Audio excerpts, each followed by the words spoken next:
اللهم رب القلوب والدروب، امنح أرواحنا النور والصفاء. علمنا محبة أنفسنا كيفما كنا. هب لنا وجهة لا نضام بعدها ولا نتوه. هب لنا طريقا نعبره دون أن نتعثر.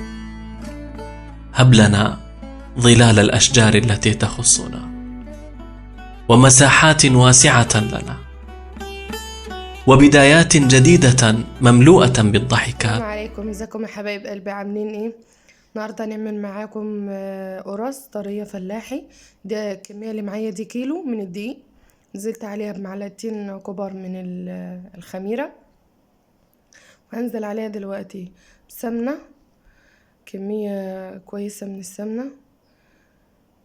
يعني بصوا، انا مش بعمل بالمقادير، يعني هو انا بالنظر كده يا جماعه.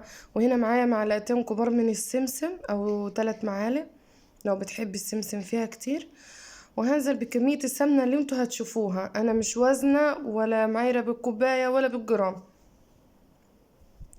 بس انا بستخدم المعلقة كده الاول عشان السمنة سخنة. بقلبها بس كده مع بعضيها عشان اقدر احط ايدي فيها. دي قرص طرية مش مبسوسة، انا بس هدمج الدقيق مع السمنة زي ما انتوا شايفين كده. ومجهزة نص كيلو او الكمية اللي معايا تعتبر كيلو الا ربع من اللبن. ونزلت فيها برضو بكمية السكر اللي تحبيها. انا يا جماعة مش بعاير بالمقادير، لو انتوا حابين المقادير بالكوباية او بالجرام اكتبولي في التعليقات. انا هنا كبيت عليها عد، معلش المقطع ده ما صورتلكمش وانا بنزل عليها باللبن. هنا زي ما انتوا شايفين انا حاطة باقي كمية السمنة والسكر بدوبوه في اللبن يا حبايبي. وهنا بحاول ادلكها، لازم عجينة القرص بتدلك زي ما انتوا شايفين. هي كل ما تتخدم كويس كل ما يبقى ليها عرق وتبقى كويسة معاك في التشكيل. انا هنا هعجنها، واخر ما اخلص هسيبها هترتاح 5 دقايق زي ما انتوا شايفين كده. لميتها الاخر اهو، وبعد كده هكورها كور زي ما هتشوفوها دلوقتي. هستنى 10 دقايق الكور دي ترتاح، وهبططها في الصيجان اللي معايا زي ما انتوا شايفين كده. هاخد كور اللي انا عاملاها وهبدأ ابططها في الصاج. وعشان ما اطولش عليكم، انا كده هبططها في الصيجان زي ما انتوا شايفين. هي الكمية دي كيلو دي جه معايا والله يا حبايب قلبي، يعني 35 قرصة او 36 قرصة زي ما لو معايا صاجين هتشوفوهم في اخر الفيديو ده. كده انا مش هطول عليكم وهستنى لان كلكم بتعرفوا تعملوها انا عارفة. فانا بس بحب اوريكم طريقتي، واللي حابب يجربها يجربها.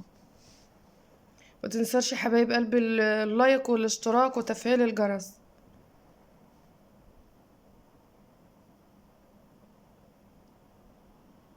مشاهديني وحبايبي ما تنساش الاشتراك واللايك اهم حاجة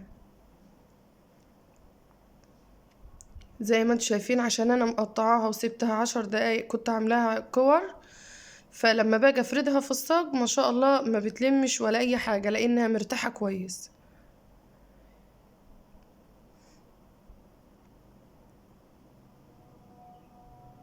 زي ما انتوا شايفين كده.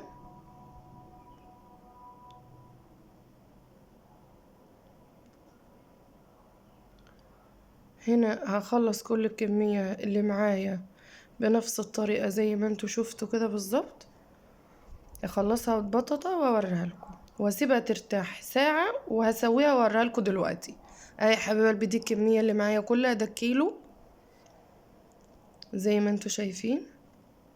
ما شاء الله طرية وجميلة، يا ريت تجربوها.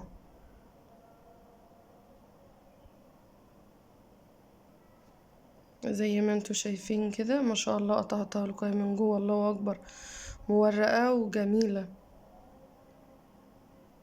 والله طعمها حكاية، انا نفسي تجربوها عشان تذوقوا الطعم يا حبايب قلبي. حبايب قلبي ما تنسوش اللايك. السلام عليكم.